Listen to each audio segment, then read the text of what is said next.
अस्सलाम वालेकुम। आज की इस वीडियो में हम बात करेंगे सेफ्स्पान के बारे में। सेफ्स्पान एक सेफेलोस्पोरिन ग्रुप है और इसका जेनेरिक नेम सेफिक्साइम है और ये थर्ड जनरेशन एंटीबायोटिक है। इसकी अगर हम स्ट्रेंथ की बात करें तो ये कैप्सूल फॉर्म में 200 और 400 mg में, सस्पेंशन फॉर्म में 100 mg और 200 mg में, जबकि ये टेबलेट फॉर्म में भी 200 और 400 mg स्ट्रेंथ में मार्केट्स में अवेलेबल है। अब हम बात करते हैं इसकी इंडिकेशंस यानी कि यूजेस के बारे में। सेफ्स्पान का इस्तेमाल बैक्टीरियल इन्फेक्शंस को ट्रीट करने के लिए इस्तेमाल किया जाता है। जब जिस्म में बैक्टीरियल इन्फेक्शन हो जाए तो उस इन्फेक्शन की ग्रोथ को स्टॉप करता है और उस इन्फेक्शन को यानी उस जरासीम को, उस बैक्टीरिया को किल करता है। सेफ्स्पान का इस्तेमाल यूरिनरी ट्रैक्ट इन्फेक्शन जिसमें सिस्टाइटिस, यूरेथ्राइटिस हो जाए यानी कि जब पेशाब में जलन हो, पेशाब में खून आता हो, पेशाब में पीप आती हो या पेशाब में झाग बहुत ज्यादा आती हो, तो ये जिस्म में पेशाब में इन्फेक्शन शो करती है।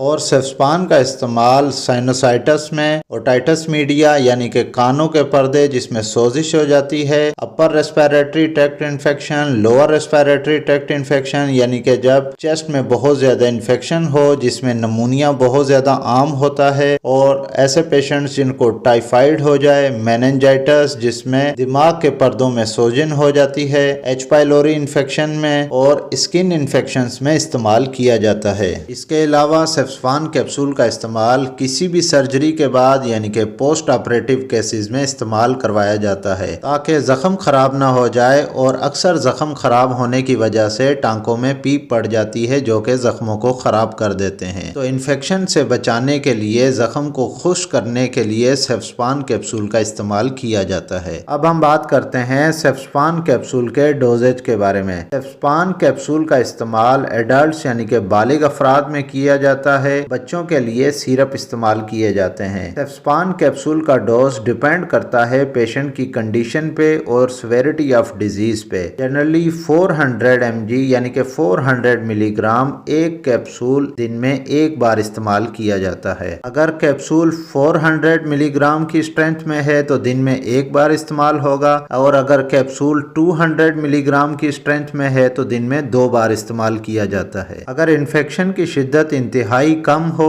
माइल्ड टू मॉडरेट हो, तो सेफ्स्पान कैप्सूल 200 मिलीग्राम दिन में एक बार भी इस्तेमाल किया जाता है। जैसा कि मैंने बताया कि ये पेशेंट की कंडीशन और सेवेरिटी ऑफ डिजीज पे डिपेंड करता है। अगर हम बात करें बच्चों के बारे में तो बच्चों को माइल्ड टू मॉडरेट इन्फेक्शन यानी कि जो इन्फेक्शन कम हो उसमें 4 mg पर किलोग्राम के हिसाब से दिया जाता है, और सीवियर इन्फेक्शन में 8 मिलीग्राम पर केजी दिन में एक बार इस्तेमाल किया जाता है। सेफ्स्पान कैप्सूल को एम्प्टी स्टमक यानी कि खाली पेट, निहार मुंह कभी भी ना लें। इसको हमेशा खाना खाने के बाद लें। एम्प्टी स्टमक ये डायरिया और स्टमक अपसेट कर सकता है। अगर आप सेफ्स्पान कैप्सूल ये एंटीबायोटिक ले रहे हैं तो पानी का ज्यादा से ज्यादा इस्तेमाल करें। रोजाना दिन में कम से कम 8 से 10 गिलास पानी पिएं। सेफ्स्पान कैप्सूल के इस्तेमाल से मुंह में बहुत ज्यादा खुश्की होती है और ये मैदे के मुकाम पे बहुत ज्यादा जलन पैदा करता है। तो अगर आप पानी का ज्यादा से ज्यादा इस्तेमाल करेंगे तो ये मुंह में से खुश्की बहुत हद तक कम कर देता है और मैदे में जलन होने से भी बचाता है। अगर आप पानी ज्यादा से ज्यादा ना पी सकें तो आप फ्रेश जूसेस भी इस्तेमाल कर सकते हैं, आप फ्रेश जूसेस भी ले सकते हैं। एक बात जहन नशीन कर लें कि जब भी आप एंटीबायोटिक कोर्स यानी कि सेफ्स्पान का इस्तेमाल कर रहे हों या किसी भी एंटीबायोटिक का इस्तेमाल कर रहे हों तो उसको कंप्लीट फुल कोर्स थेरेपी करना लाजमी है।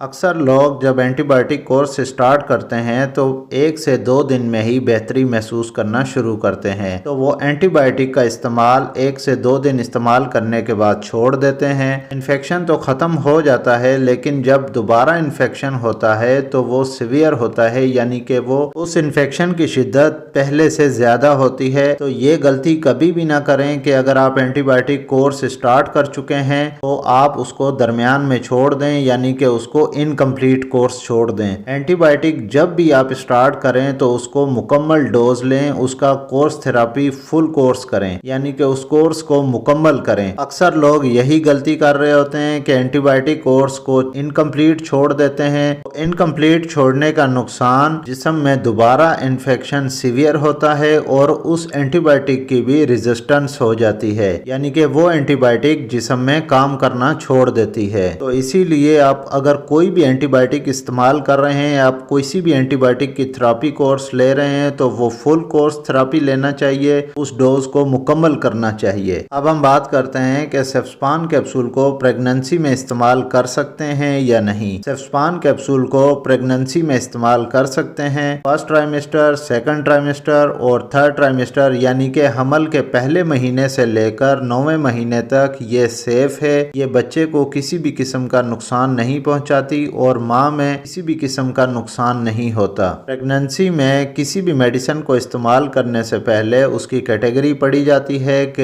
ये माँ और बच्चे के लिए नुकसानदेह तो नहीं है। अक्सर मेडिसिन टेराटोजेनिक इफेक्ट्स करती हैं, यानी कि बच्चे या माँ को नुकसान पहुंचाती हैं। तो सेफेलोस्पोरिन ग्रुप यानी कि सेफिक्साइम जेनेरिक भी प्रेगनेंसी में सेफ है, आप किसी भी ट्राइमेस्टर में इस्तेमाल कर सकते हैं। सेफ्सपान कैप्सूल को लॉन्ग टर्म इस्तेमाल न करें। लॉन्ग टर्म इस्तेमाल करने से ये रीनल इम्पेयर काज करती है, यानी कि ये गुर्दों को नुकसान पहुंचा सकती है, जिससे गुर्दे के फंक्शन खराब हो सकते हैं। ये वीडियो आपको कैसी लगी कमेंट करके लाजमी बताइएगा। वीडियो को लाइक करना ना भूलिएगा और अगर आप इस चैनल पे नए हैं तो इस चैनल को सब्सक्राइब कर लें और साथ ही बेल आइकन का बटन ऑन कर लें ताकि हर नए आने वाली वीडियो का नोटिफिकेशन आपको मिल सके। तो मिलते हैं किसी नेक्स्ट वीडियो में, तब तक के लिए अल्लाह हाफिज।